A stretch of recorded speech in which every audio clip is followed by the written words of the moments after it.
This week's episode is sponsored by the War for the Tower podcast. If you're not interested in an actual play RPG podcast set in the universe of Stephen King's Dark Tower, though, why not try out some other shows with the same host? The network is called Sinister Parent Company, and under that umbrella there's Good Idea, a comedy podcast about solving real-life problems, Shattered Worlds, another actual playcast based on a tabletop game that Jeff created, and Everything is Awesome, which is a podcast about art, music, and life. You can find out more by searching any of those titles on your podcatcher and follow the network on Twitter at twitter.com/SinParentCo. Find the War for the Tower podcast at warforthetower.com or search War for the Tower on your podcatcher. Long days and pleasant nights. This is an Unspoiled Network podcast. This is Unspoiled, covering Doctor Who, Season 6, Episode 7, A Good Man Goes to War. In this episode, we find out who River Song is. And also, the Doctor gets played again. Welcome to Unspoiled.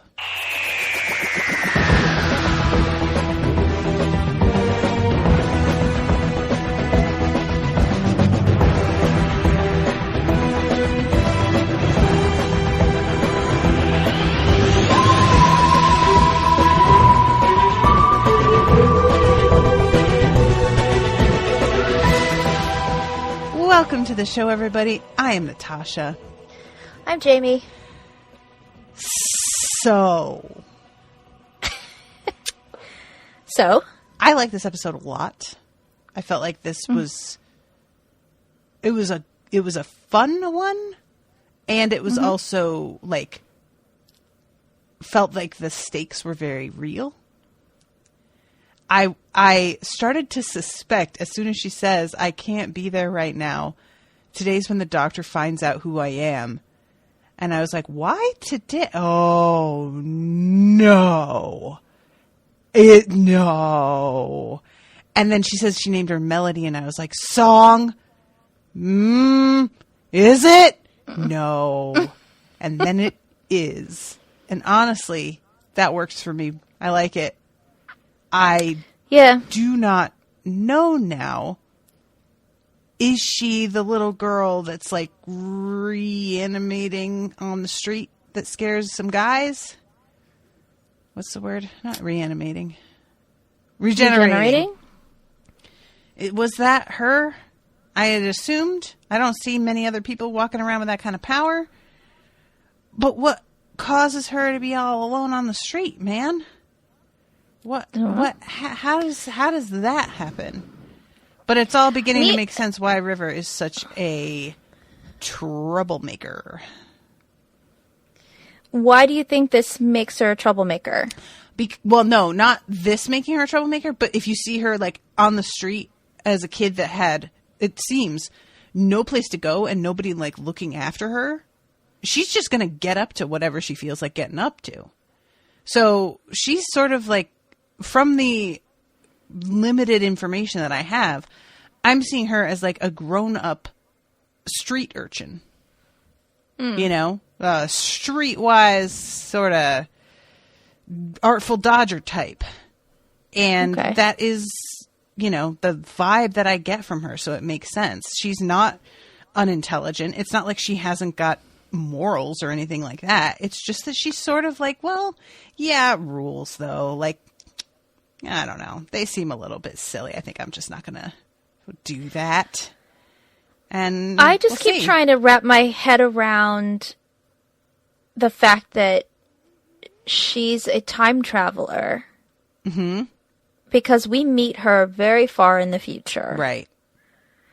And then we see her at different points in time. And she has, like, things that happen with the Doctor at different points in time, too. But he travels in his TARDIS. That's what facilitates his time travel. Right.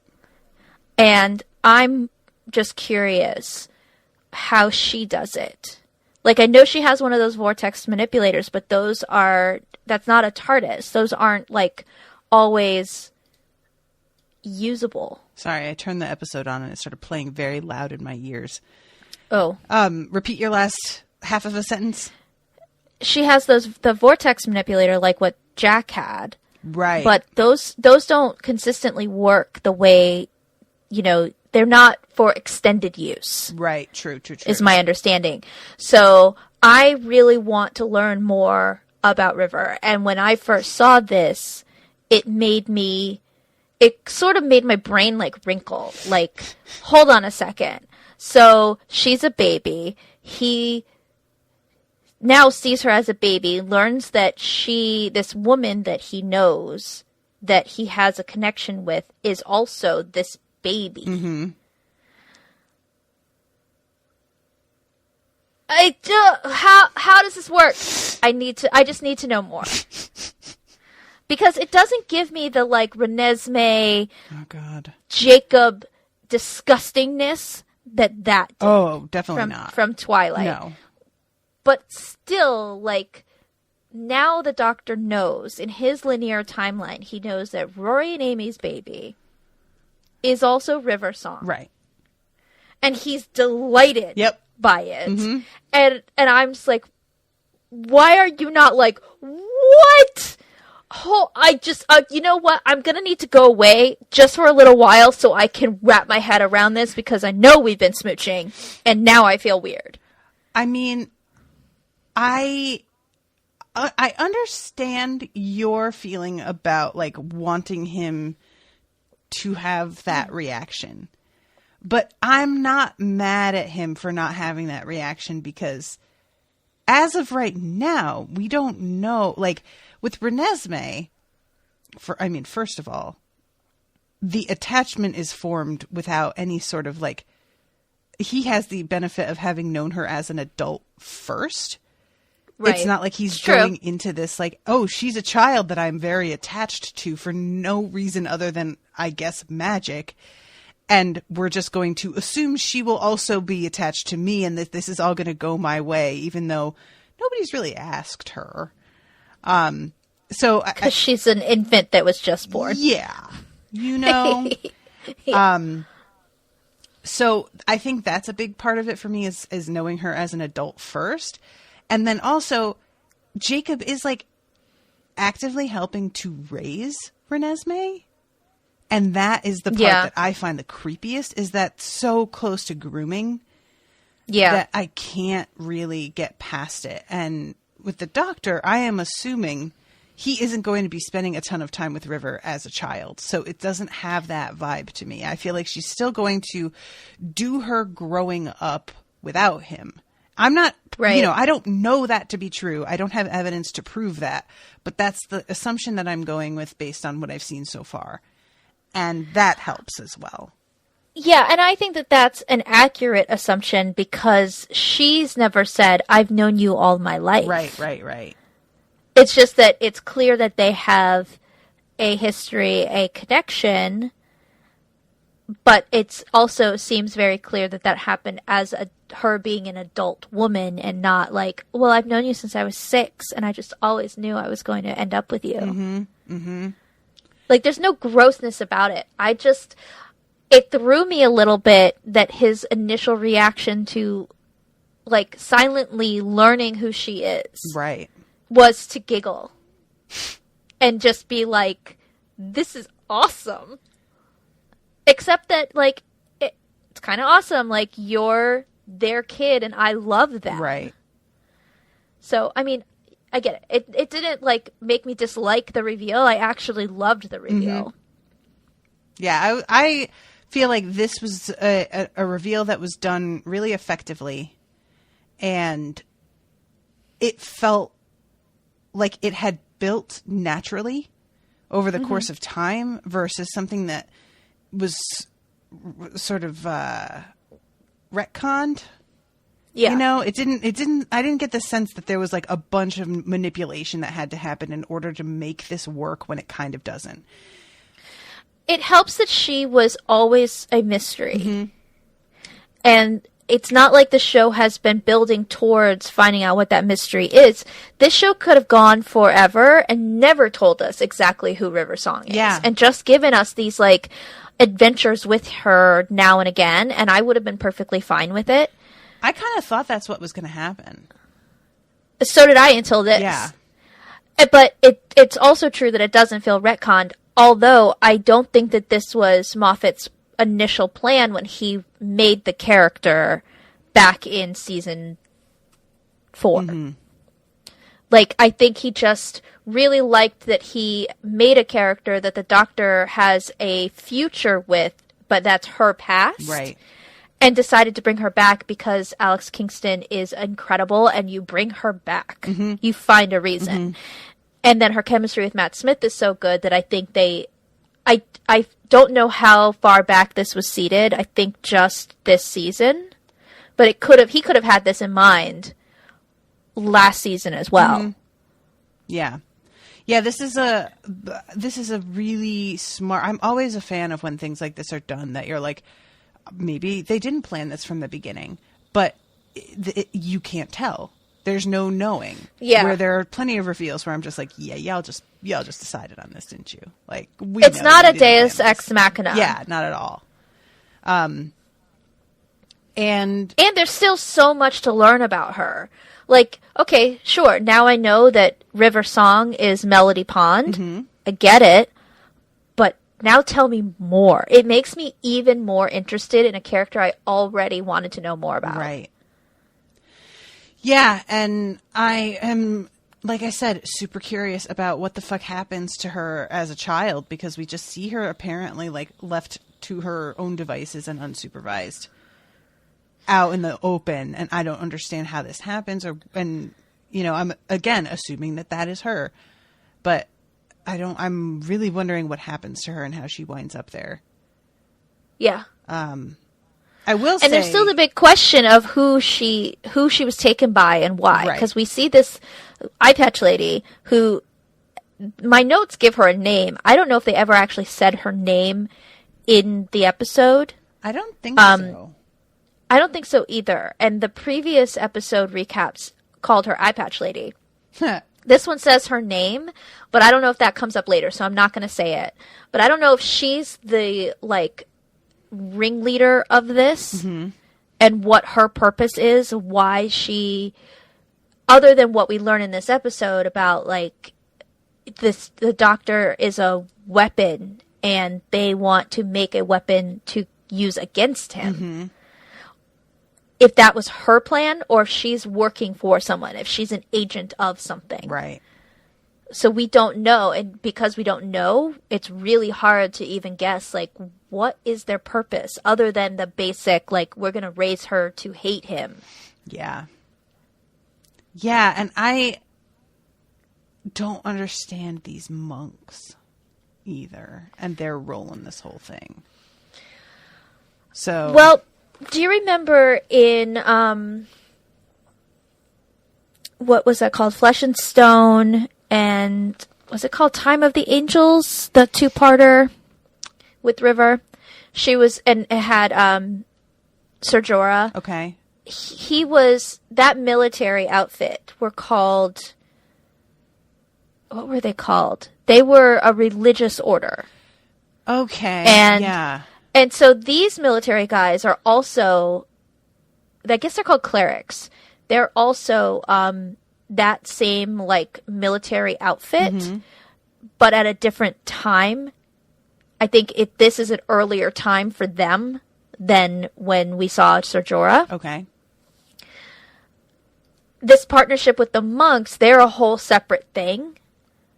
And it doesn't really get explained, and from what I've seen, like what I've watched ahead so far, and I don't remember everything from all of these seasons, it hasn't come back up. So I don't know if it's just they're a really strong army unto themselves. Mm-hmm, mm-hmm. And so they don't normally work well with others. We partnered up with them because they're so strong that we can fight the Doctor. Yeah. Yeah, okay. So they evolved into these monks? No. the monks are a separate type of military. They're their own thing. Okay. This military that we see is that same military that we saw with Sir Jorah, just at a different time. Gotcha. Okay. And so, but that's my question then. How do the monks factor in? Like, when did they meet them? Are their beliefs based on something that the monks told them? Did they, like, how long into the history did they connect? I think they just went to the monks so that they could have a very strong fighting force to work with them. But they don't actually believe in the same things. No, they're like two separate orders of whatever.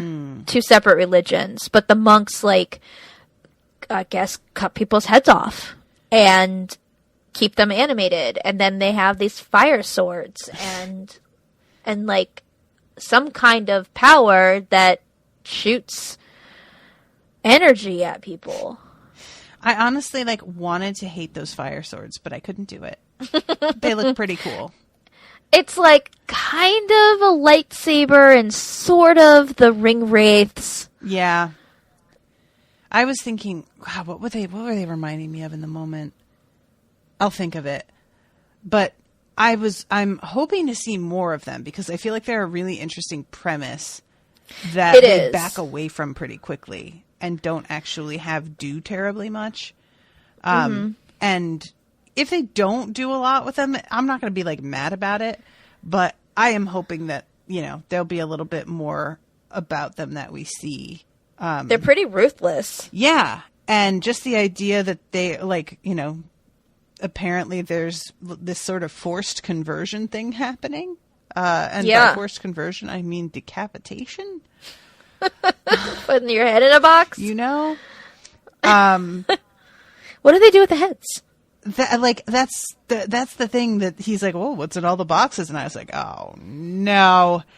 I don't know what the box, like, do the boxes keep their heads alive somewhere separate? Are they controlling their body separated from them like these people controlled the gangers from their harnesses?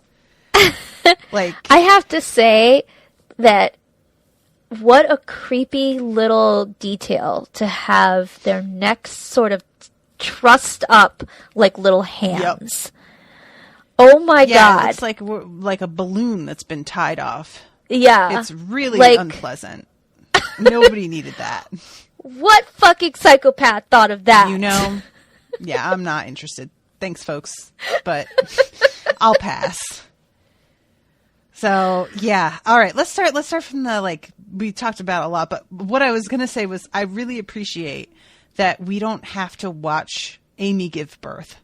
Yeah. That happens off screen. By the time we come back in on this episode, she's had the baby. It's done. I knew that you would be happy about that when you were very upset at the way the last episode ended. Yeah.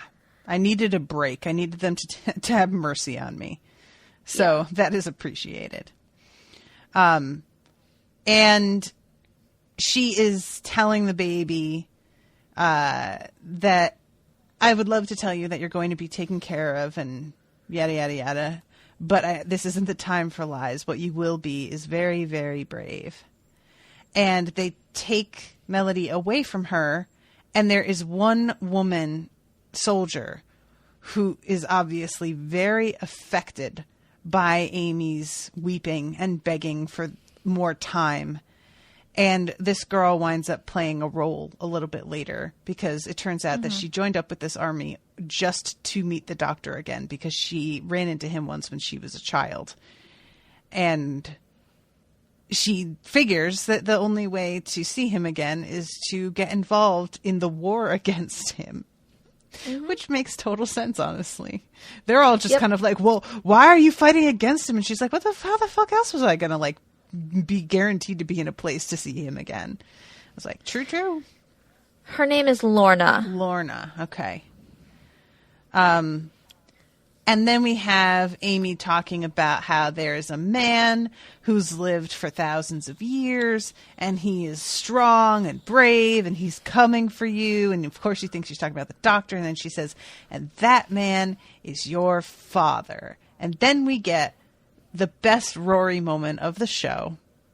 Yes. Which is Rory with his fucking cloak and his Centurion shit on, coming up against these fucking Cybermen again. Why? Why do we keep coming back to these guys? I hate them so much.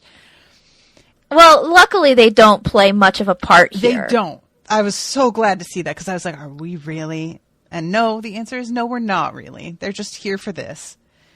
And he steps in and says, I have a message and a question. A message from the doctor and a question from me. Where is my wife? And there's a long pause and they say, what's the message from the doctor? And behind him, all of the ships begin to blow exploding. Up. And he says, would you like me to repeat the question? And it's honestly a real baller fucking moment. Yep. His delivery of that line is so excellent. Like, yeah. I think people will know what I mean. There are times where you hear a line that you know could have been done justice, but for whatever reason that actor or maybe the director didn't seem to get what was so good about the line, and so it doesn't get given the space that it needs to really sink in. Yeah. And so it could have just been, where is my wife? And that's nothing. That's just a question. Where's my wife? Where is my wife? But they have a period at the end of each word. He enunciates each syllable, and the fucking look in his eye when he says it. This is a Rory that will kill a motherfucker. Rory is done with, oh God, what's happening? That's not Rory anymore. Rory's very, very angry now. Rory is back in the man who waited, the last Centurion mode. Mm-hmm. He is done with this. Stop fucking taking my wife. What do you mean I have a fucking child? Right. Like, he is mad, and I'm here for it. It's so nice to see that this actor can pull off this Rory so well. Because a lot of actors couldn't do both and have it be convincing or have the transition feel, like, natural. It feels earned. Mm-hmm. Like, we don't know how much time has gone on, really. We know that the baby was born. She doesn't seem to be just instantly like, now we are being taken away. It seems like maybe a few weeks have passed. Mm-hmm. But for Rory, we don't know how much time it has been, how long they've been searching, trying to figure out where Amy and the baby are. Mm-hmm. So he's had a lot of time to be mad and to have this question asked of a lot of people. Right.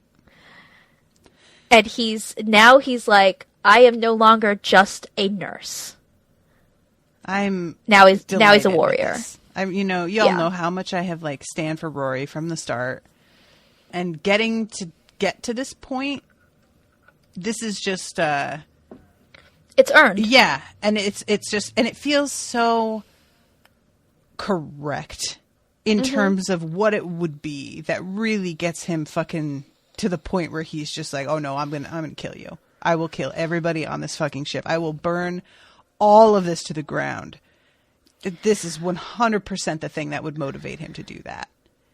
I also like that oftentimes these boyfriends of the main companion, and Rory is included in this, are used for comic effect. Mm-hmm.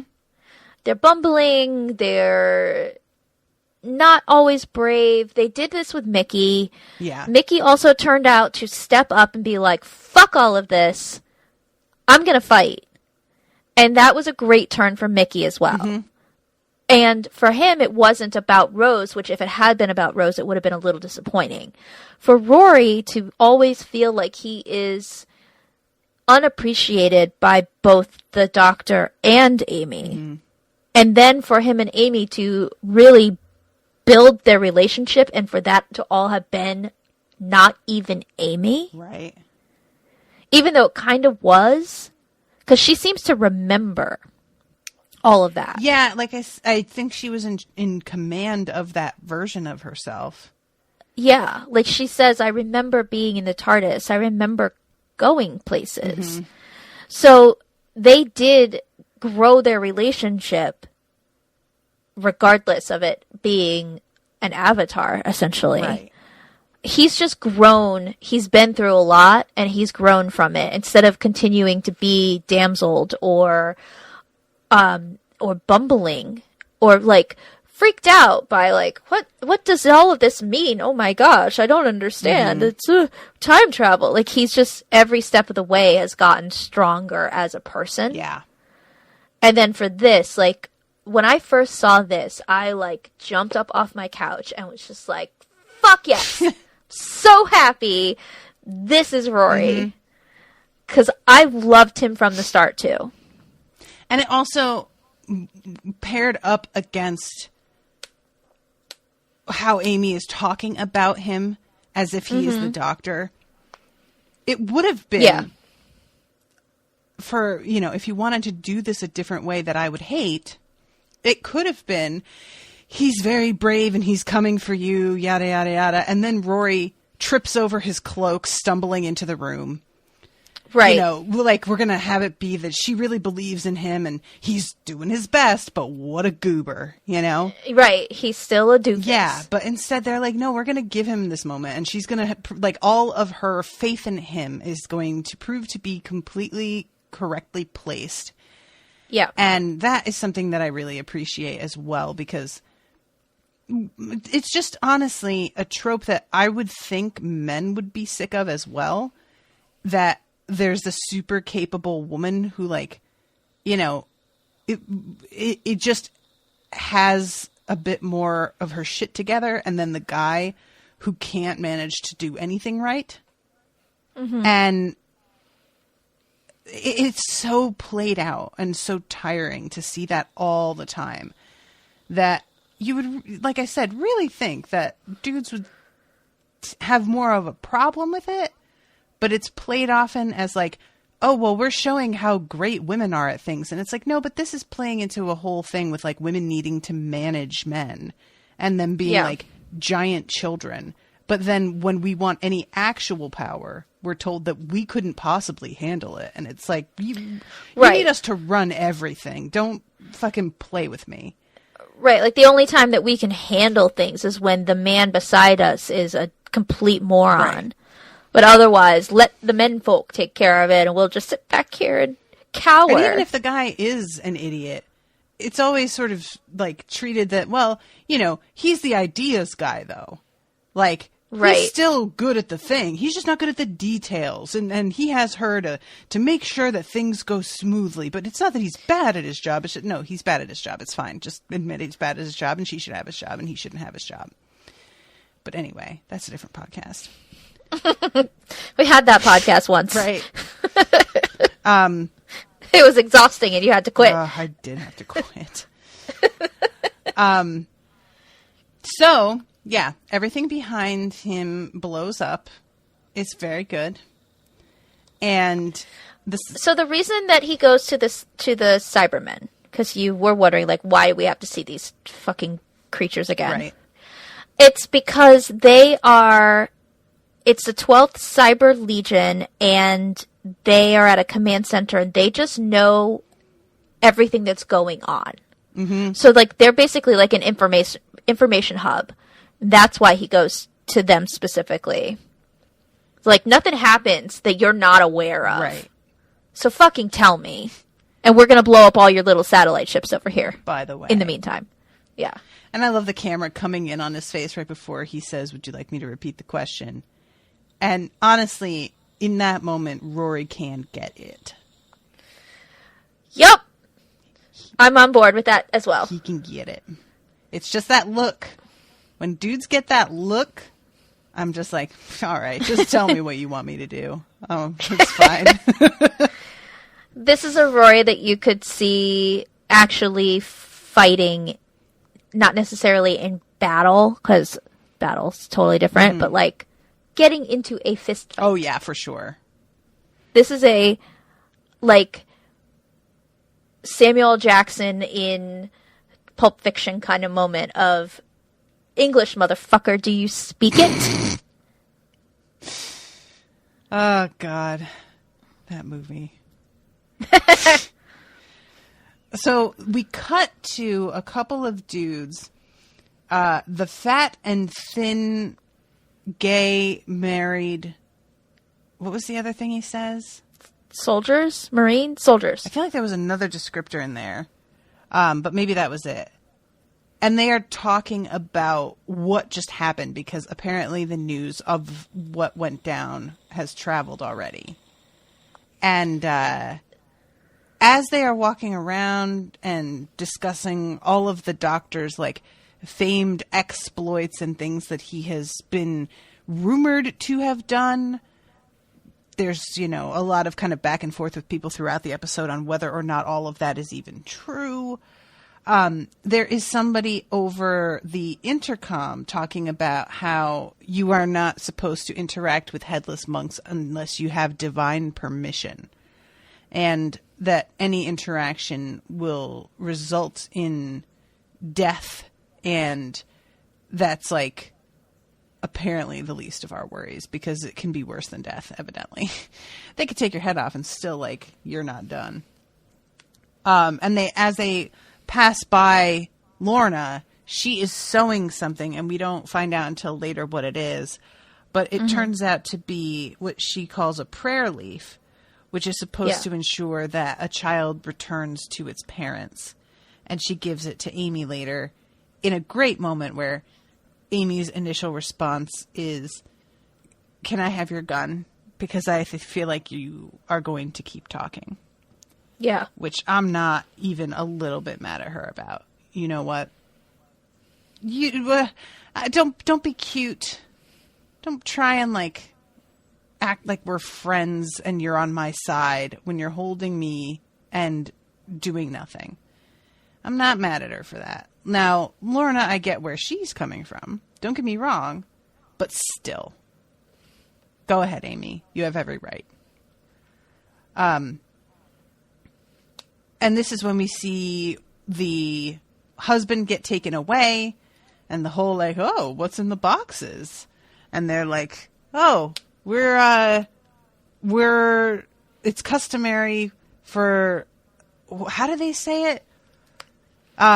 It's a donation. Welcome applicant to the Order of the Headless. It is traditional for visiting armies of other faiths to offer individuals for conversion to our order. You have been selected. Would you like to make a donation? And or it's not even would you like, it says, are you ready to make a donation?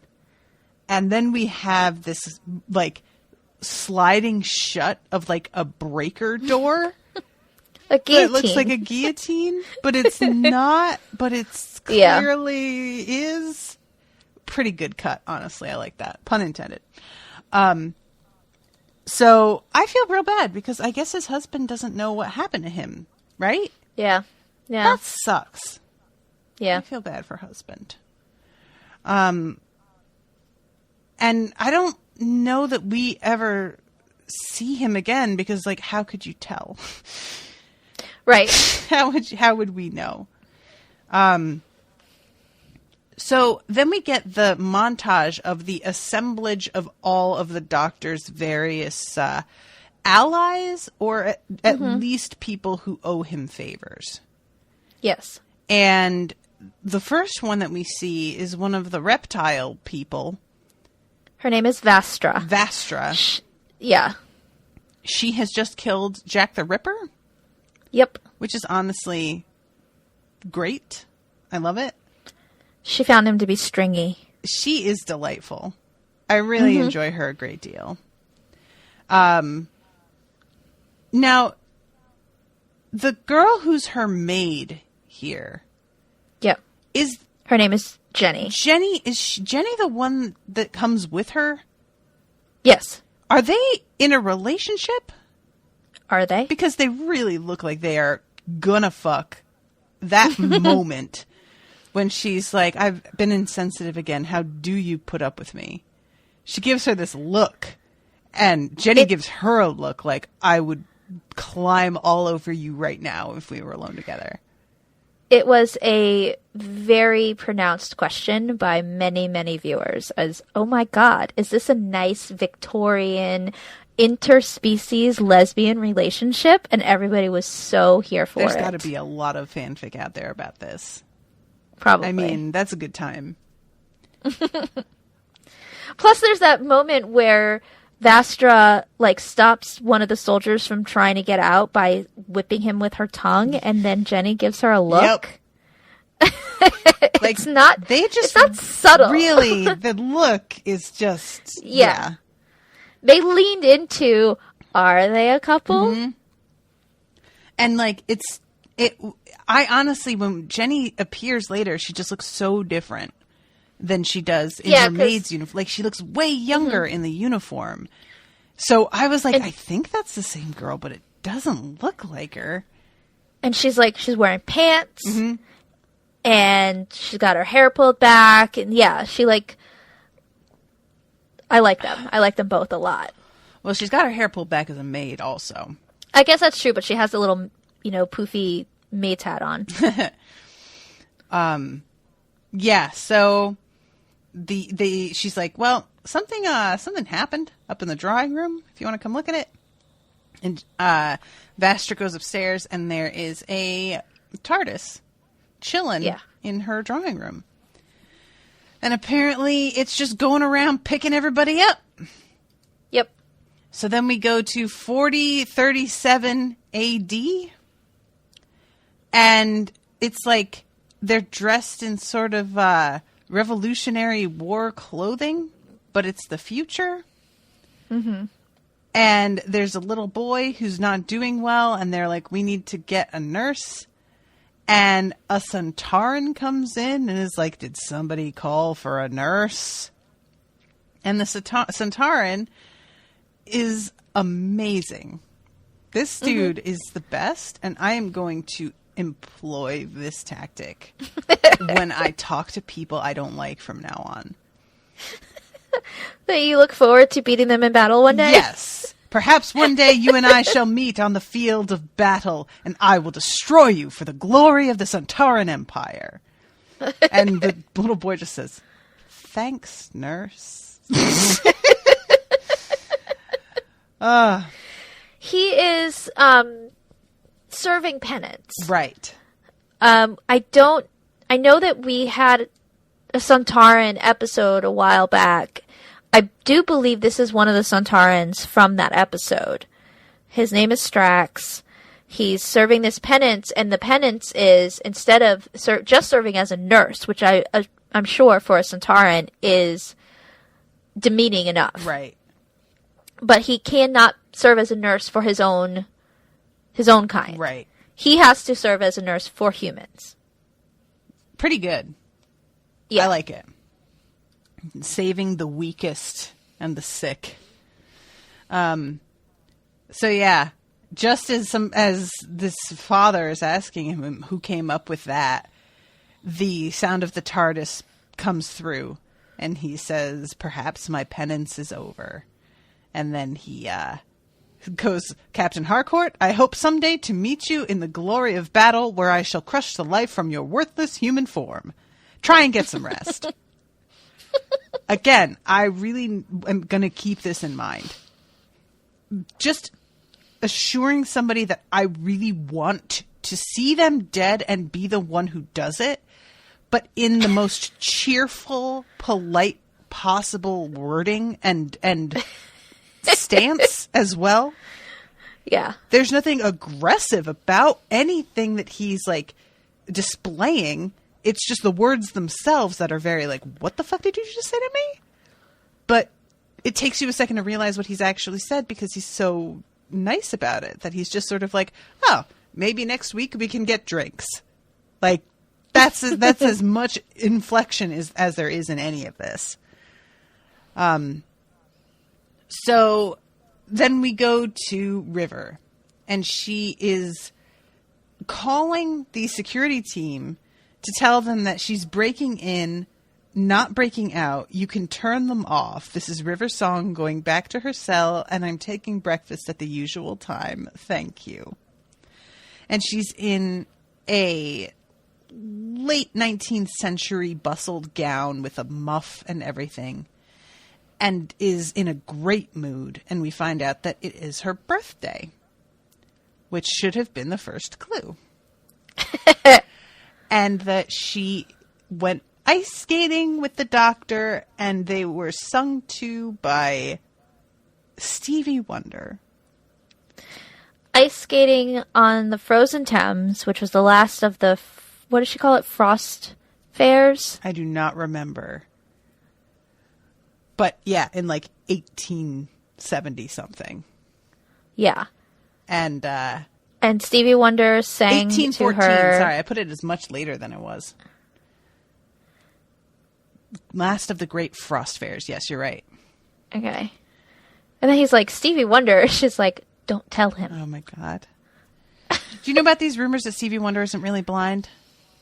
What? Yeah. There's a lot of people that have this like theory that he actually can see. Are they also flat earthers? No, it's really funny. There was have you seen Hustlers?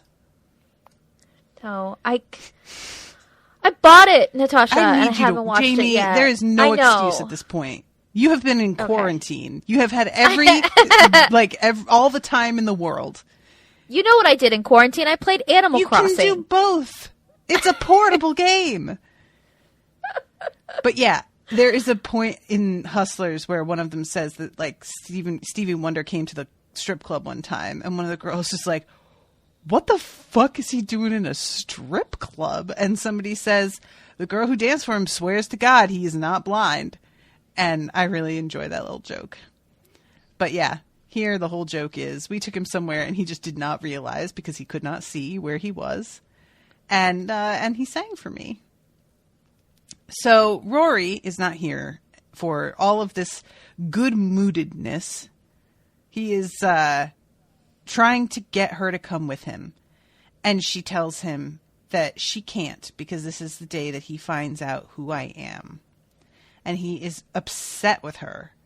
The way he says, I'm sorry, when she says I can't, that's like, he's about to grab her by the throat, you feel like. You know, it is a real moment. He'll rise higher than ever before and then fall so much further. And I can't be with him till the very end. And it's because this is the day he finds out who I am. And then we cut to the blue man that was like sold River the exploding earring. What was it? No, she gave him the exploding earring in trade for something else. Yeah, for her vortex manipulator. That's what it was. Okay, yeah. Madame Kovarian. He says her name. Okay. In this episode. I did not remember though, because it doesn't mean anything to me, so it didn't really make much of an impression at the time. I didn't hear it either. Yeah. I didn't watch this with subtitles, one of the rare times that I haven't watched with subtitles. And so I missed it. I couldn't remember if they actually said it in this episode or not. Yeah, I didn't watch this with subtitles this time. I just have them on as I'm like going through it now. There's a moment here that like irked me so much because he's like talking to her and the men are pointing guns at him and he sort of lifts his hands to move the guns away. Mm-hmm. And his sleeves fall back and you can see the line where the blue makeup ends. Oh, can you? And I was like, guys, come on. You couldn't even like CGI the skin to just be, you know, come on, work with me here. But yeah, he is basically telling her, you have fucked with the wrong one. And I don't know what you think is going to happen, but I guarantee you that shit is going to be worse than you think. And y'all seem to just believe that it's going to be him alone when there are a lot of people out there who owe him favors. And he is going to be calling all of those favors in. So I don't know what you want me to say, but I don't see it for y'all. It's not going to go well. But when he says that, she just smiles and smirks. And you are under the impression initially that it's because she's underestimating the doctor and doesn't know who she's dealing with. But we find out later, it's because she knows exactly who the fuck the doctor is. And tricks him in the exact same way twice. Which is super embarrassing. And the doctor really... he should be a little embarrassed. I'm not trying to be mean. But damn. Come on, dude. Yeah. So he gets called in, which he was not expecting, it seems. He doesn't think that he owes a favor, but apparently he does. And then we cut to Colonel Manton, who is talking to the troops about how the doctor has this, like, sort of, you know, super... What's the word I want? Larger than Reputation. life reputation.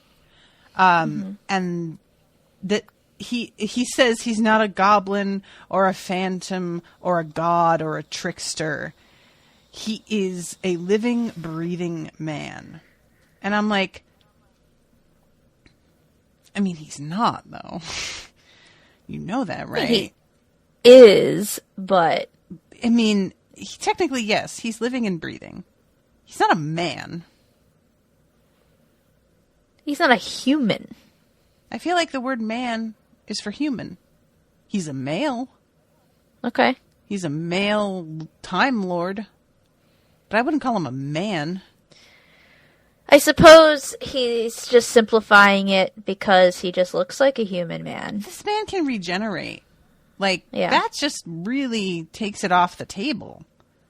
Maybe Colonel Manton doesn't know that. Maybe.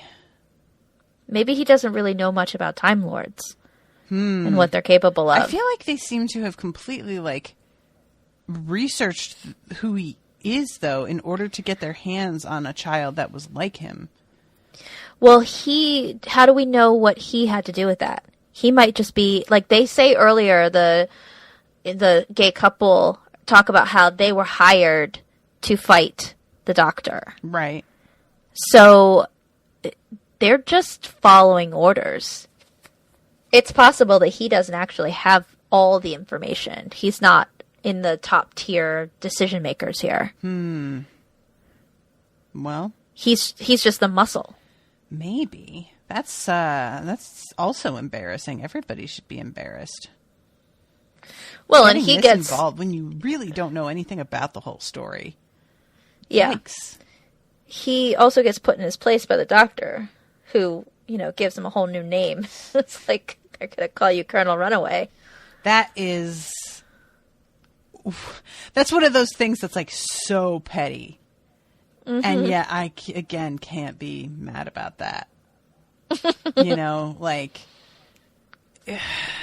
Yeah. I mean, there are some people for whom the greatest violence that you can do is to ruin their reputation. Yep. There's nothing else that will really get to them. So yeah, I feel bad though, because he's on the wrong side of things. But if he's on the wrong side of things when he hasn't been told the whole story, I'm not trying to say that's not his fault. It's up to him. It's his responsibility to get the whole story, but I feel like it's not quite fair, but also like maybe it's fair. I don't know. Maybe I'm just trying to find a way out for this guy that does not deserve it at all. So we have then the scene with Amy and Lorna, and Lorna gives her the prayer leaf, and they talk about when she first saw the doctor, and Amy is like, by the way, you better make the fuck sure that you are on the right side of things when he shows up, because this will not go well for you. Yeah. If you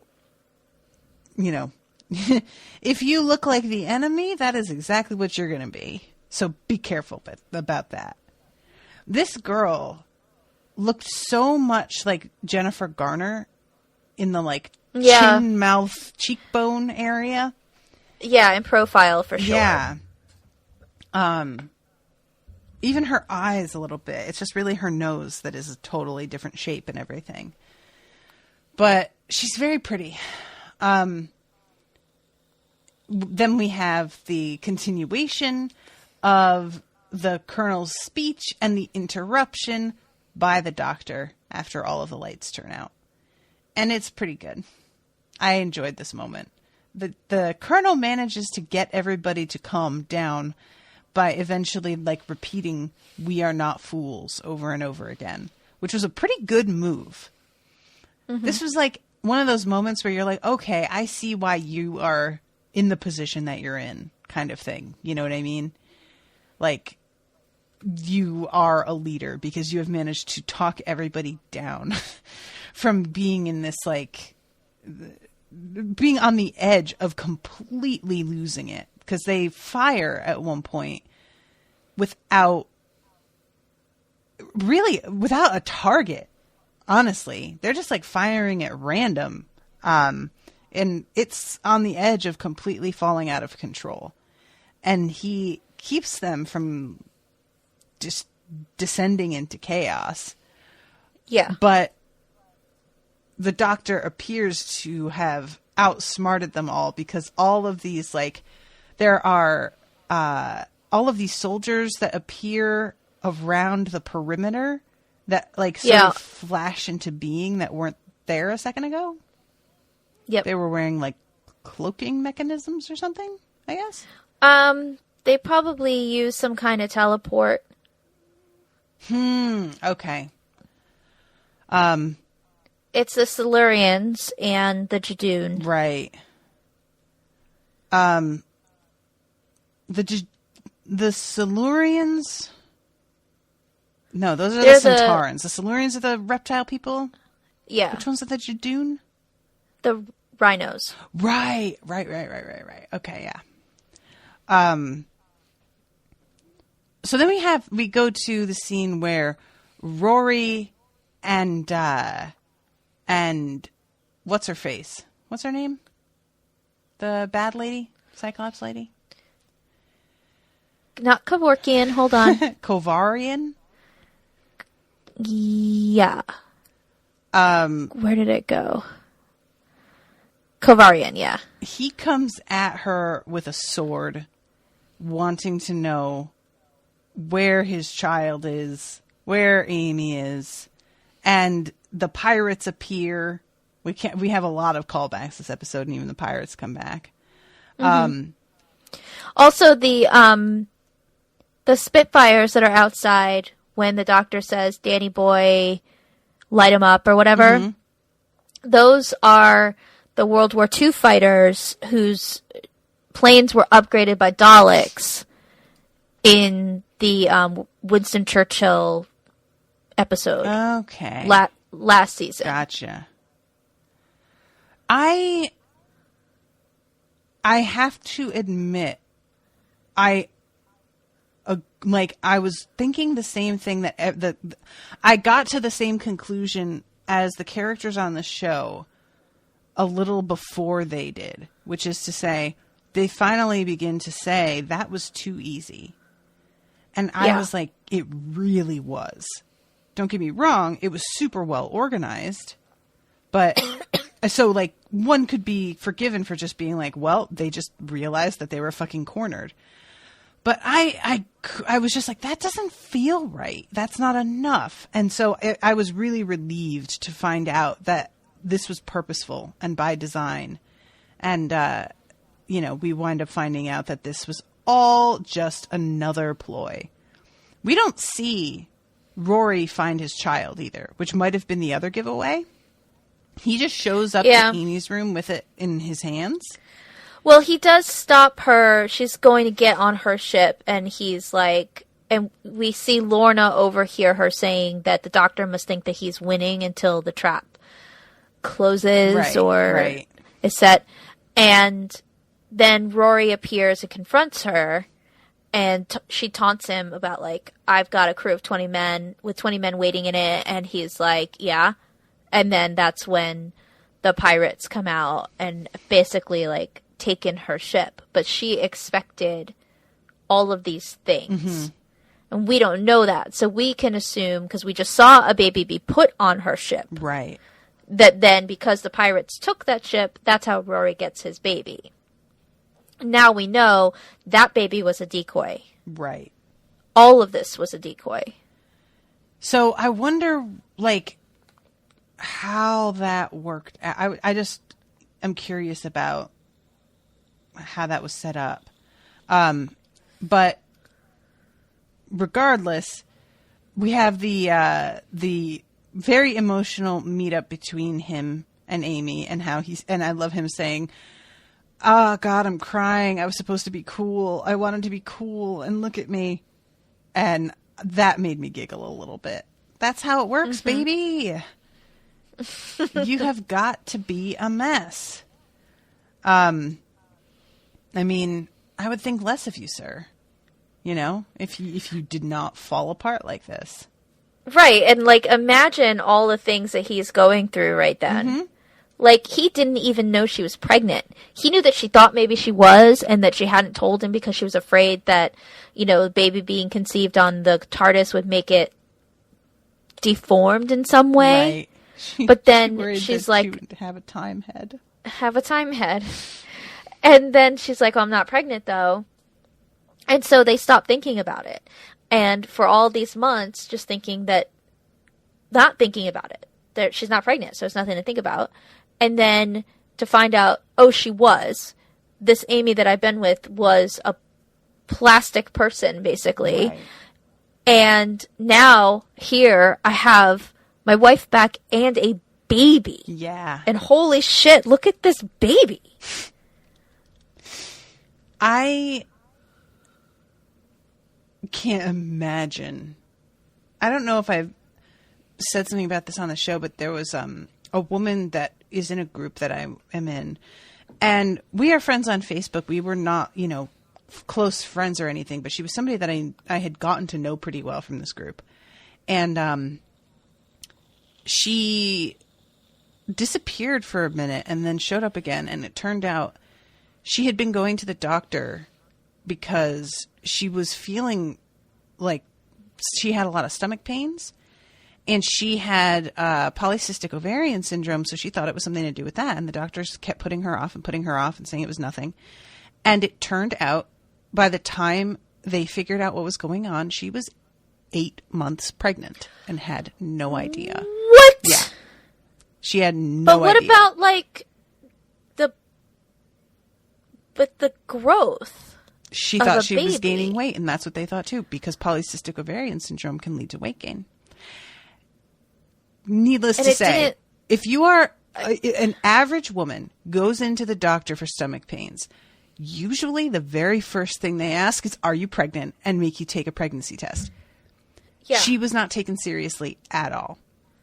And she absolutely did not want a child at all. Not even a little. Oh my God. So finding out, basically, you are literally going to be giving birth in 3 weeks. It was like a nightmare scenario.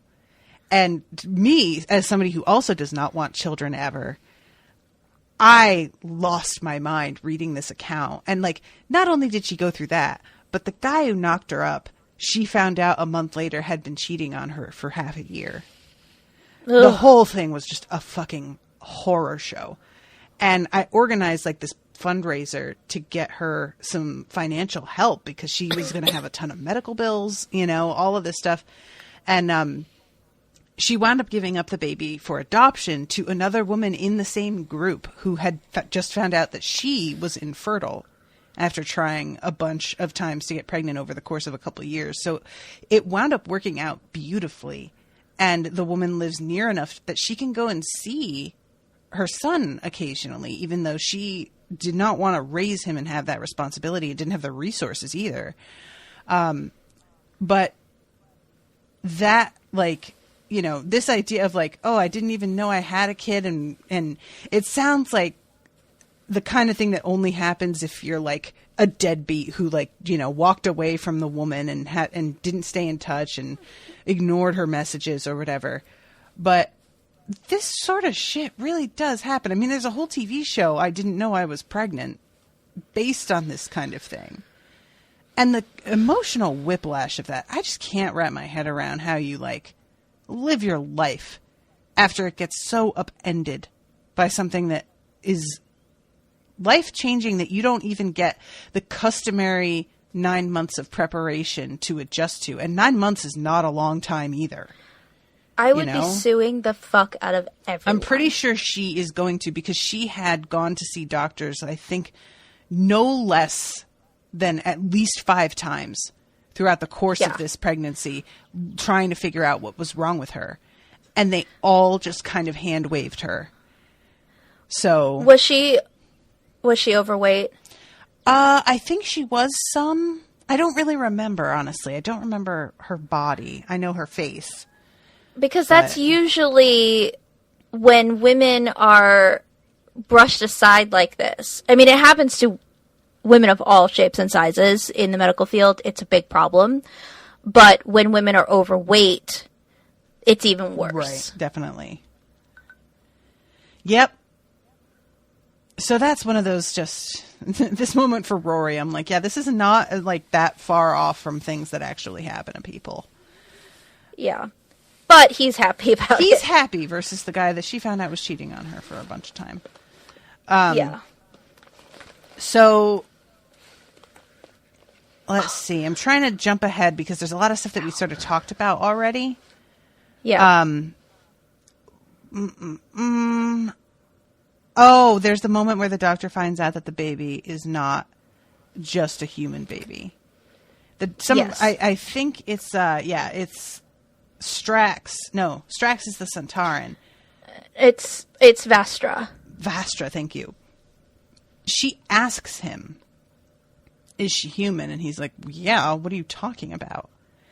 And the blue guy is like, she's not, though. Like, not entirely. The blue guy, his name is Dorium. He actually hacked into the files. Right, because he was the one who built the system. Yeah. That they bought. They bought it from him, I think he says. So something like either that, he built it or he knows it well enough because he interacted with it for a while at least. Yeah, and so he sees the scans of her DNA, which looks like human DNA, but there's a little extra in there. Yeah. And the doctor's like, but I don't have, but no, how could that even happen? And Vastra's like, well, the whole way that Time Lords came to be is because of their long time exposure to the time vortex, which it partially is on the TARDIS.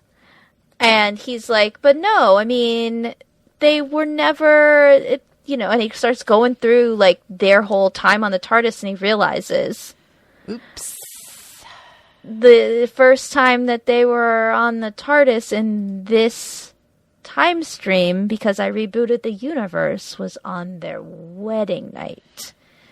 Womp, womp, womp, womp. So guess what? Baby conceived right over a big ball of time vortex energy that's taken them through space and time. Mm-hmm. Yeah, I really I really enjoy the doctor putting these pieces together and realizing how little he understands this. Because there's so much that he's sort of, even if he doesn't know it right away, all of a sudden you'll see him begin to figure it out, and it's a bunch of conclusions that he's able to leap to based on previous knowledge of such and such. But this is one that he's very resistant to. They have to really hold his hand and be like, no, dude, here's what happened. And he's arguing with them, you know, and finally they're like, no, seriously, this is happening. I don't know what to tell you. We're looking at it. So yeah, Doctor being wrong-footed is always fun, and him arguing with them until he basically argues himself into a corner, is great. I'm here for it. So yeah, this baby has would that this baby were a time baby. And it turns out she is.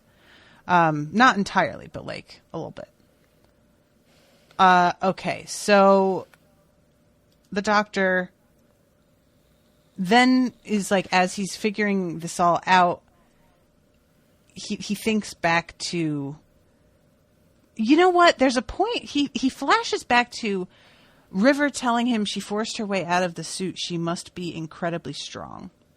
Yeah. Is River aware in that moment that that was her? Does she remember this? I don't have an answer to that at this point. Don't you? Do I? Well, all right then. Based on what we know, I don't know. Does she remember being a child? Wouldn't it cause a problem for her to interact with herself? Which I think is the reason why she waited to come here for this at Demon's Run. Partially, that interacting with baby River could be a problem. But how? I don't Every know. time I've understood that, It's I've paradoxes. I've always seen it as like, oh yeah, well, if you interact with yourself, you could change the course of your life. But like a baby has no agency yet. Sure. I don't know. I mean, the time travel has different rules in different shows. They tend to say like you can't go back into your own time stream, your own timeline, because it could create a paradox of some kind. However, she did have... she didn't really... Did she ever see the little girl? I don't think so. She saw the result of the little girl, so she might not... Maybe she doesn't have a memory of herself being young. I don't know. We don't know enough about River to answer the question. Well, he is like, remembering this whole thing. And then Kovarian pops up on the screen and is like, so hey, do you get it yet? And he goes back and forth with her for a minute about the fact that this child can be turned into a weapon. And then he starts to be like, well, it's too late. You didn't get what you wanted. And she says, fooling you once was a joy. Fooling you twice the same way is a privilege. And then we go to Amy, who is clutching the baby, and the baby disappears. Just turns into milk. Milk. And the look that he gets when he realizes his mistake, and he like tries to get to her before this all happens. And the way that Rory says, yeah, we know, by the time he shows up is honestly, oh, it's so contemptuous. Thanks for fucking nothing, asshole, is the real like subtext there. Yeah. Amy's scream when the baby disappears, I can't think of a better term for it. The way she screams Rory is heartbreaking. Yeah. Karen Gillan is so good. And she's always so good, but she's especially great in this episode. Yeah, definitely.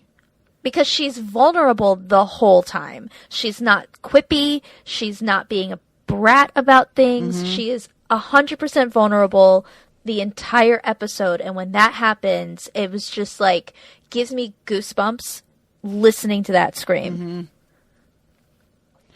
Yep. Yeah, it's a really like... And and when the doctor comes around the corner too, and like there's just carnage everywhere as well. So the baby has turned into flesh. Rory is just disgusted with the doctor a little bit. And half of his team is dead or dying. This is a real like descent. Definitely. Yeah, the monks came out and basically, like, decimated all of them. Yeah. And also, like, beheaded Dorium. Mm-hmm. Poor Dorium. And there's even, like, this moment with Amy where the doctor wants to comfort her, and she pulls away from him. Mm-hmm. And... Because none of this would be happening if it weren't for him. Right, exactly. If it weren't because of him. It's not like he caused it on purpose or there's any one particular thing. Mm-hmm. It's that he's known around the universe as the guy who comes in and kicks the shit out of everyone. Right. And forces everybody to follow his rules. Mm-hmm. And now all these people are rising up, and Amy and Rory and their baby are the casualties of his actions. Right. And right now, she just can't, like, she loves him and most likely will be like, okay, I get it. It's not your fault. But in this moment, for her, it's his fault. Mm-hmm. Yeah, she says, you know, it's not his fault. And Amy stops and stares for a minute and then says, I know. But, like, still walks away from him. And I really liked that moment because you don't have to believe it's someone's fault, really, to feel that it's someone's fault. It's that those are just very different situations. You can be as rational as you can be in your brain and still really put the blame at someone's feet, despite all of your best efforts to not think that about them. To a point, there's only so much that you can do if you have this, like, idea in your head. And so I just, like, her reaction there of saying, I know, but still walking away, that felt really real to me. You know, I just really liked her acting in that moment and how, like, when she says, I know, there's a bit of almost shame in her voice, but she isn't apologizing. That's not what it is, you know? It's just kind of like, I'm not going to say I blame him out loud because I know that's not actually fair or true. But also, I am not in a place to interact with this dude right now at all, you know? Yeah, she doesn't blame him, but she doesn't not blame him. Yeah, exactly. So I thought that was really well done because Amy defends the doctor so much of the time, you know? Yeah. And to see her really hurt to a point where she isn't even interested in, like, having the conversation with him, that feels like a turning point for sure. So we have the doctor talking to Lorna and him, like, remembering the moment that the two of them, like, were running. I think he was lying. Yeah, it's weird because she said that he told her to run away. So we know that's actually what went on. Mm-hmm. And I don't think he heard her saying that to anybody. I think that's what he tells everyone. Do you think? In most situations where he swoops in, at some point he's telling someone to run. And he remembers the place that she's talking about, that she's from. So I got the impression that he knew she was dying, and she's basically saying, like, I came here because I wanted to see you again. Mm-hmm. And he says, yes, I told you to run. That's what he tells everyone. And for him to say that to her, okay, that's how I read it. Was like, it's a comfort to her that to believe in her dying moment that he remembers her, that she meant something. Mm-hmm. Sorry. No, it's all right. But then he turns to Vastra, and I think it's to Vastra, and she tells him her name. Her name was Lorna. Right. And it seems like, and maybe it's just an acting choice that Matt Smith made, but it seemed to me that he was like, okay, like, it doesn't mean anything she's just another person he failed. He saved and then failed. I don't think that she even tells him. He says, "Who was she?" And she says, "I don't know, but she was very brave." Oh, okay. And so see that maybe that's what it was. Is that he's like, "Who was she?" And like he doesn't remember. Yeah, I don't know. Like, even if he remembers her, that doesn't tell him who she was. That's so I true. don't feel like those are mutually exclusive, that he remembers her and asks who she was. But, yeah, I don't know. I'm interested to hear what the actor was, how he was playing it in that moment. I wish we could ask him. Yeah. He's not on Twitter. Join us in the 21st century, sir. Come on. He was only for the like live things, but he used someone else's Twitter for that. Like the girl who set the whole thing up. That's so weird. Yeah. Just do it, man. And like his you could tell it was his first tweet ever because he was like, "Hi, Twitterland," or whatever. It's like, you don't even know. You don't even have to do that. It's not 2009 when it was invented, dude. And, like, I understand if you don't want to have a Twitter that you maintain, but you can start one for this thing and then delete it. It's fine, you know? Yeah. What an odd choice. All right. So then we have the moment with River explaining to him. He's so mad at her. Oh, he's real mad. Where were you? Yep. He says, "I came every time you called. Where the fuck were you? You could have tried." And he asks her, "Do you think I wanted this? This wasn't me." And she says, "This was exactly you. All of it. All of it. You make them so afraid. When you began all those years ago sailing off to see the universe, did you ever think you'd become this? The man who can turn an army around at the mention of his name." And we find out earlier when Amy was talking to Lorna and she says something about how the doctor's a warrior. Amy's like, "He's not a warrior." And she's like, "Well, then why is he called doctor?" And we find out later that the reason she's like not understanding is because that word has evolved to mean something totally different to these people than it means to us. Yeah, the place where Lorna's from is called the Gamma Forests, and they translate the word doctor to mighty warrior. Right.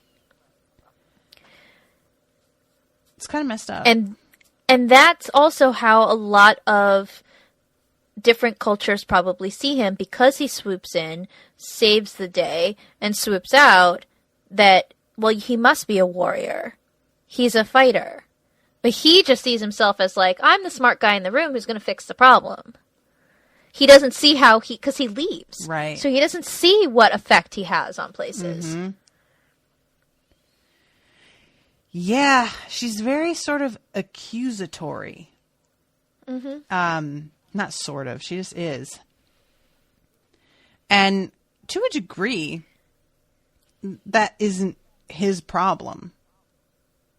To a degree, he's trying to do the right thing, and the way that people decide to see him after the fact is not up to him. You can't control that. Right, but when it leads to this, where a baby has been taken to be raised as a weapon against him, mm-hmm. because of the things that he's done around the universe, he has to come to terms with that. That the things you do, you think you're helping, and you are. Mm-hmm. But the people you've helped, the ones you've helped them against, those people want to end you. Right. And he doesn't always like eradicate the enemy. He tries to logic them or put them in their place mm-hmm. and let them go. Yeah. We didn't talk about how he gives Amy and Rory this little, they call it a cot. I would call it a cradle. Right, yeah, same. This old ass cradle. That it turns out used to be his, he says? Yes. Because Amy is like, whose is this? And he at first doesn't say, and she's like, do you have children? And I always think it's funny that he won't answer that question. Mm-mm. Because we know in the early seasons, he had a granddaughter who was his companion. He says, I don't have any children. She says, did you? And that's when he, like, sidesteps the thing. He's trying to be fucking real, like, fey about it. And I'm like, dude, stop lawyering her and answer the question. Just answer, like, people who are Doctor Who scholars know that, I think it was the first Doctor, I could be wrong about that, traveled with his granddaughter. So why don't you just answer the question? Yes, I'm 900 years old, and at one point I had children and grandchildren. Right. I don't anymore. I'm the last Time Lord. I understand that it's a painful thing to talk about, but don't pretend it didn't happen. Yeah, exactly. So then when River shows up and she says all this stuff about Mighty Warrior, blah, blah, blah, and he's like, I'm tired of your riddles. Who are you? And she's just like, oh, look, it's your card. I haven't seen it in a long time. Oh, my God. And tries to, like, be cute. But she's really just trying to draw his attention to that so that she can answer his question. Mm-hmm. I really liked that moment a lot, too, I have to admit. Her suddenly just, like, dancing off to the side, the way that she sort of, like, literally sidesteps him. I just found that really funny. I don't know why. And it's also in line with her character because she does that shit all the time. Mm-hmm, mm-hmm. Yeah. He'll ask her a direct question about herself, and she'll be like, look at that thing over there. It's so shiny. Oh, River, never change. But this time, while it seems like that's what she's doing, she's really like, can you read it yet? Yeah. And we don't know what they're talking about. And then he can, and he's like, oh. And then he gets all delighted and does the same fucking thing he always does, which is prance away with no explanation of any kind, fucking stranding the people who are standing there very upset, completely unconcerned that they are in emotional turmoil, and he has done nothing to help. Thanks for nothing again. Ugh. Yeah. Over it. He like says to River, like, make sure you get them home safely. Bye. I am disgusted. And Amy's like, wait, what the fuck? Disgusted. Do you hear me? I was so angry. The fucking, like, he just keeps doing this. Someday, I am going to need him to try to do that, and somebody in the room to manage to stop him. In whatever way they can manage, if it's slamming the TARDIS door and locking it from the outside so that he can't get in, or literally pulling his legs out from under him, whatever they need to do, I need someone to rob him of his big dramatic no explanation exit at some point. I can't handle it. Now, this episode was the mid-season finale, and it was the first time that this show has done something like this, where they took an extended break. Oh, shit. I didn't realize how this worked. That sucks. So this was we get him scampering off, and then we have River explain that the TARDIS translation takes a little while to translate. Stop looking at the cot. It's not going to translate Gallifreyan. Look at this. And you see that the word pond turns to the word river. Right.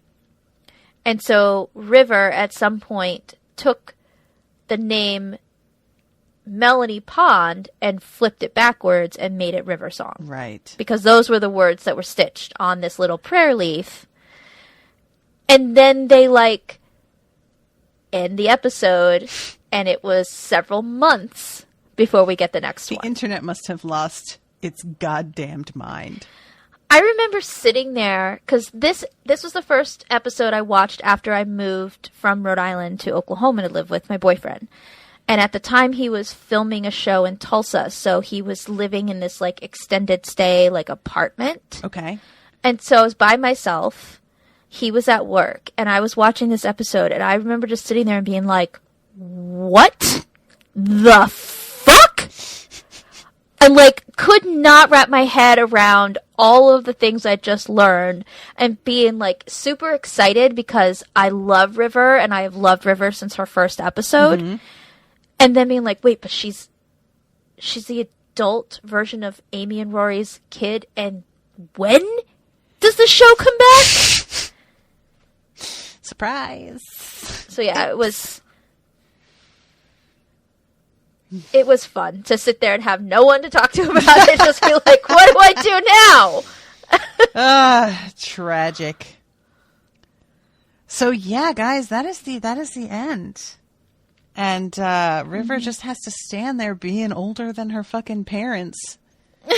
And that's awkward as hell to me. That sucks. Yeah. But it makes me wonder, at what point of River and Amy knowing each other did River know that Amy was her mom? Did she know this way back when Amy first met her? I was curious about that too. Yeah. That was one of my questions after watching this, was like, has River known this whole time? Like, when she meets Amy and she's like, oh, that's Amy. Is that the first time she actually met her? Or does she have a relationship with her and just knows that because of the timeline that Amy's in, she hasn't gotten to this point yet? Yeah. So I can't say anything. It'll be interesting to see how that gets parsed out. Yeah, I'm curious about, because like I kind of assumed that she knew already, but I don't have evidence for that.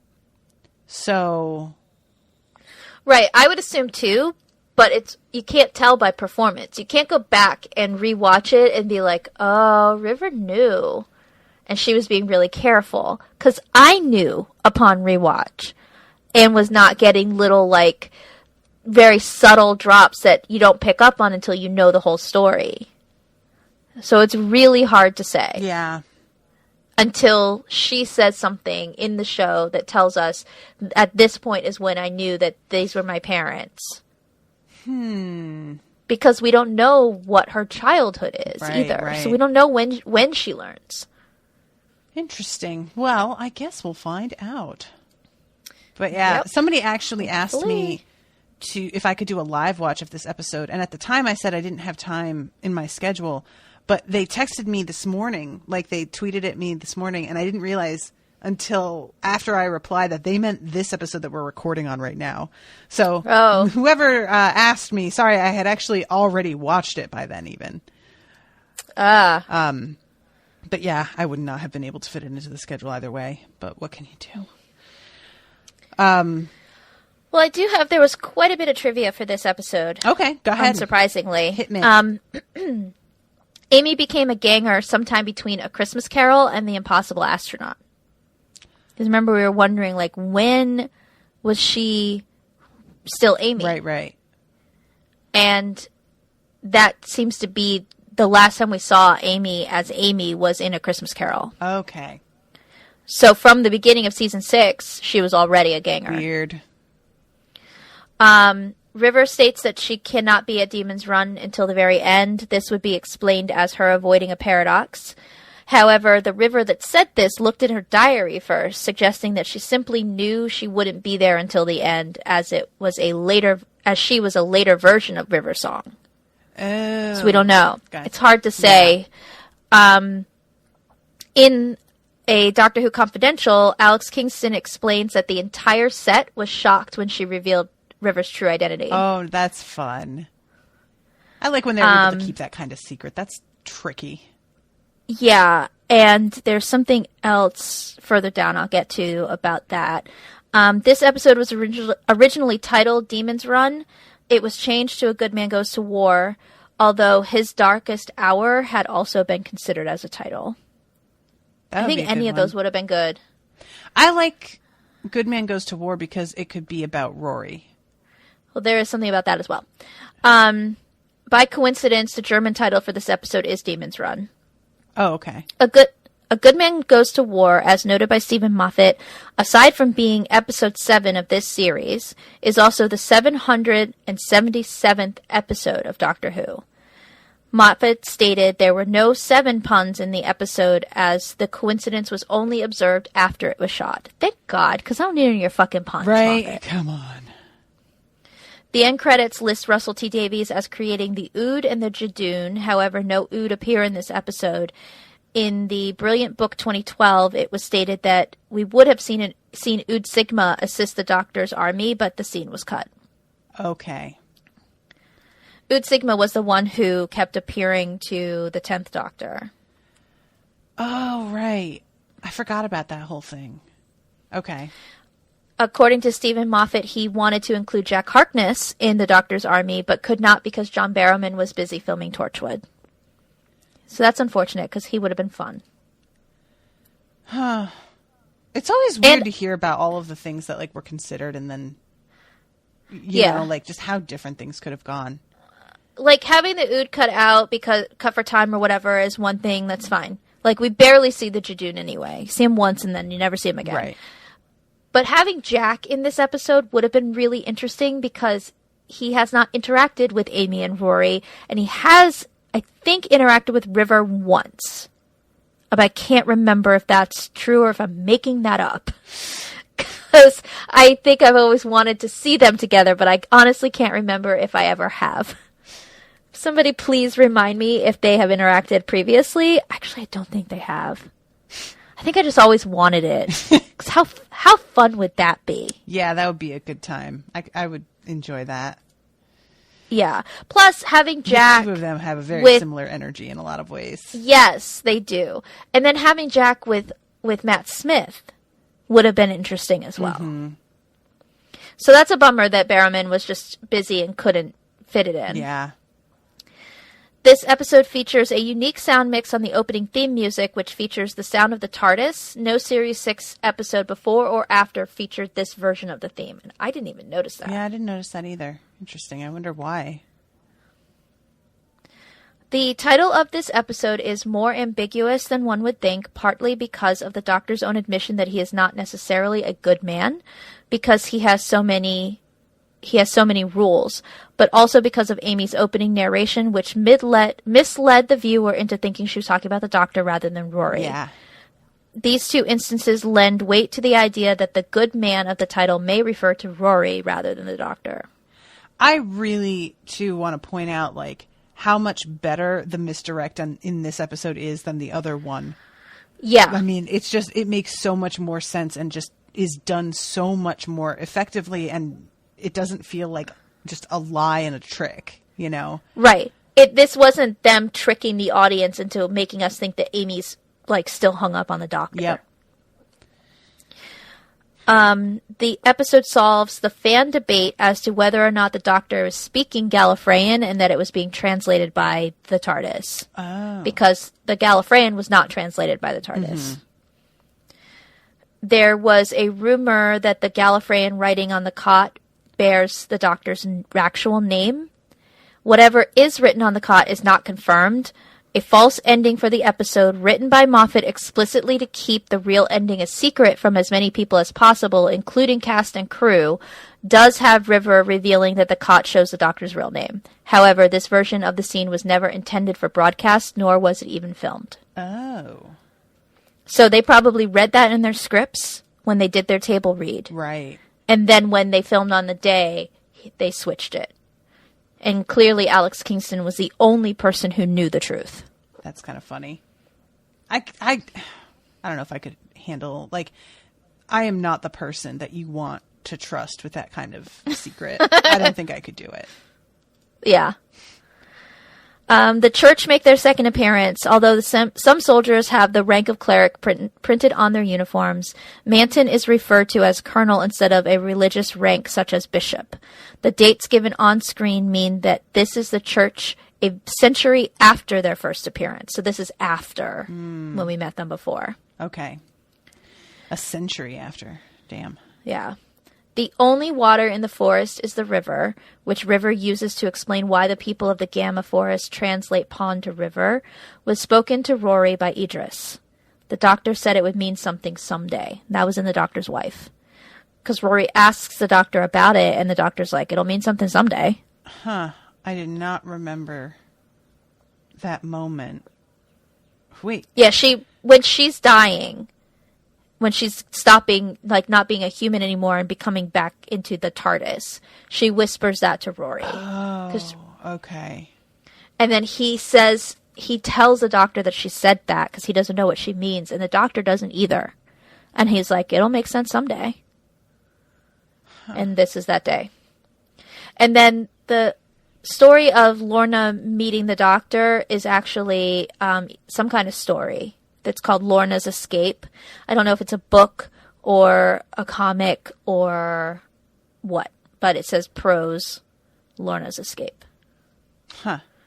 So if anybody's interested in tracking that down, if you want to see what that story is, it exists. I feel like that would bum me out because I know that she's going to die. Yeah. You know? And we also know that River's going to die. Yeah, but it's not the same because we get to see all, like, so many of River's exploits. It feels like she lived a really full life. Yeah. And with this girl, it feels like she just went her whole life trying to get back to seeing the doctor, and that got her killed. And she didn't even, like, she was trying to tell them that this is all a trick, and they just didn't listen to her. So she tried to do some good and didn't even manage that. You know, it just feels like everything this girl tried to do was in vain, and that sucks. Yeah. And she was so pretty. She was really pretty. That's all the trivia I have, and I don't have any reviews. Okay. But I do have some jelly babies. Oh, right. I forgot about this. So have you tried any of them yet? No, I'm going to do it now. Oh, cool. Jamie's doing it. I am not. They are covered in powdered sugar. So weird. And they're not like, they're gummy, but they're not like gummy like a gummy bear. Like they have a different sort of texture. Hold on, I'm going to break it open. Kind of looks like a gumdrop. That was sort of what I imagined the first time I heard the name. I was sort of like, figured it was that texture. Because gumdrops are sort of like harder than gummy bears, right? Yeah. Yeah, a little more, not quite so squishy. Yeah. The texture's weird, but they taste pretty good. Very sweet. Yeah, if it's covered in powdered sugar. That was part of the reason why I didn't want to, because I don't like things that are very sweet. I am, my favorite types of candy are either like chocolate that's got a lot of bitterness to it, or fruit flavored stuff that's very sour. Those are like my two things, but I don't like it when it's real sweet. I do wish these were a little more sour. Yeah. Because they're not sour at all. They're not bad, though. How many pounds is that bag you got there? Fucking 2 pounds. I don't know what I'm going to do, but they're not bad. All right. So I get the desire for jelly babies, I guess. All right. Well, guys, thank you again so much for listening. I hope that y'all enjoyed the episode. I want to let you all know that we are at 98.5%. And I say the 0.5 from my perspective because y'all, they don't do the 0.5 for you, but I can see it on my end. We are very, very close to finishing our fundraiser for Song of Ice and Fire. So we still have like another 4 or 5 weeks of time, and I'm certain we're going to meet the goal. Oh, no, I lied. We are now at 99%. I just checked. It went up since this morning. Oh, my God. Yay! So last week, I think, you posted in the main group on Facebook about it being at like 98%, I think. Mm-hmm. And someone commented, I just finished listening to the coverage of the first book. Why is this necessary? Why are you doing this? And I was like, because she wants to, and because it'll be really, really fun with her and Rashawn. Or, no, I said much better with her and Rashawn. But I was just like, it will, promise. What do you fucking care? But don't listen. It was a dude. I mean. Yes, it was a dude. And I assume that this is a person who does not know, because they have not yet reached the point in the show, what went down since that came out. And so just doesn't really, But did I tell you about the time where I was doing a live video? And this was only like 3 months ago. I was doing a live video and somebody came in on the chat and said, hey, what's going on? Love your show. Where's Brendan? And I was just like, for a second, I was sure he was fucking with me. But he went on chit-chatting and was very nice and did not, and I suddenly had realized, like, oh no, he's absolutely serious, the poor dear. And I had to tell him, like, hey buddy, we divorced years ago. He's remarried. I am getting married this year. That's done. And he was just like, what? Oh my God, I'm so sorry. Like, he obviously felt like a total schmuck, but yeah, people don't check the dates on the episodes they're listening to, and they wind up there. I will admit that I wrote and erased my response to this guy until I made it less like, shut up, you dumb fuck. Yeah. Like, I was just to finally land on because they want to. Yep. I understand that. I do that a lot. I'm like, I'm pretty good at being professional when I need to be, but I have to take the time because my instinct is to just be like, all caps, fuck off kind of thing. Yeah. And I know that there have been times where the people I work with are aware that I tend to be that way. And when I have actually shown them what I decided to write, they are very surprised. I can hear in their voice like, oh, that's extremely well said. And you can hear they never thought that I was going to manage that. And it's like simultaneously insulting, but also like I'm proud that I can really be all these things at once.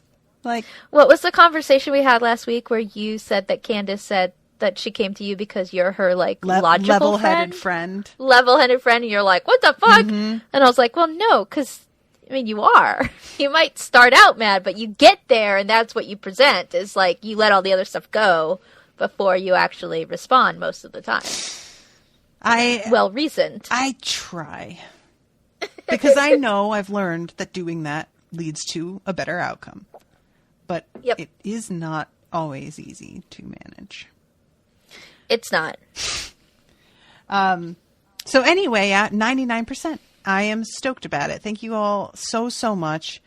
And there's a part of me that's like got some trepidation about this, but I'm really excited and interested as well because I do not know what to expect regarding my own reaction to these books after so much time and so much growth. Like, I am a very different person than I was when I read these the first time. So I am so excited. Yeah, this will be very interesting. And reminder too that this is all like a Patreon goal. You have to join on Patreon to help contribute to the goal at patreon.com/unspoiled. But the show will not be a patrons only show. It will be going up on iTunes for everyone. So, if you can't become a patron, encourage other people to, and you can still reap the reward. But, you don't have to actually be the one contributing. Just spread the word and let other folks know. All right. Well, I guess that's it. Thank you again so much to everybody for supporting the show and listening. Leave a review if you haven't already. And we will see you next week with a new episode. Until then, toodaloo, motherfuckers. Bye.